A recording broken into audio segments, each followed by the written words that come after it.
Habarin. Para maloko ang lalaking pulubi na ito, natagpuan ng dalaga ang 7 magagandang babae mula sa massage parlor.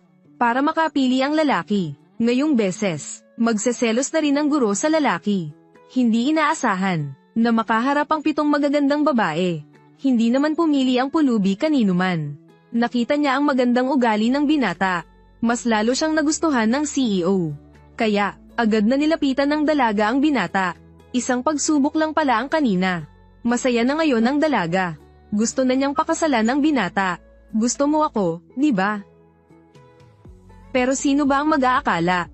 Kahit naranasan na niya ang lambot ng puwet, tinanggihan pa rin niya ang CEO.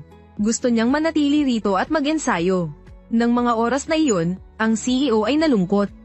Pero may himalang naganap. Dali-daling tumakbo ang master. Nasaksihan ang pangyayaring iyon.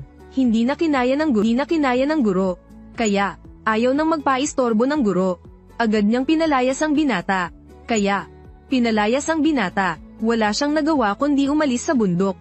Ngunit, nang masayang nagbibisikleta, at papunta na sa party ng mayamang CEO. Nang maaksidente siya, ang kakaiba niyang anyo, agad itong naging dahilan ng panunukso ng mga tao. At ng ilang mayayamang babae. Kinutsa pa nila ang masamang amoy ng binata. Maapektuhan nito ang amoy ng pabango nila. Gusto nilang tawagan ang security. At paalisin ang binata, dakpin siya. Pira-pirasuhin ang mga binti at itapon palabas.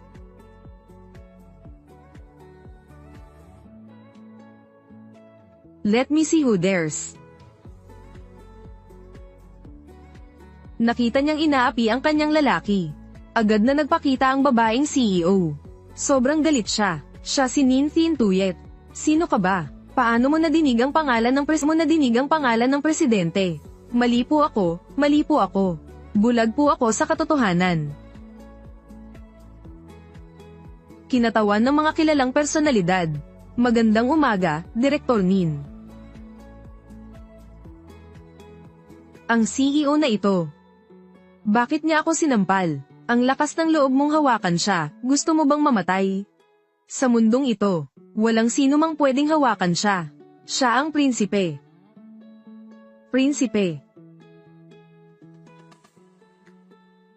Prinsipe, ano bang ginawa natin? Tapos na ang lahat. O sige, sabi ko naman sa'yo, pakiseryoso naman yung pag-arte mo.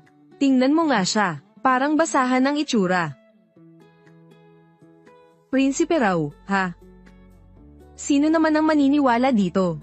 Kung gayon, ipapakita ko sa inyo, ang tinatawag nilang itsura ng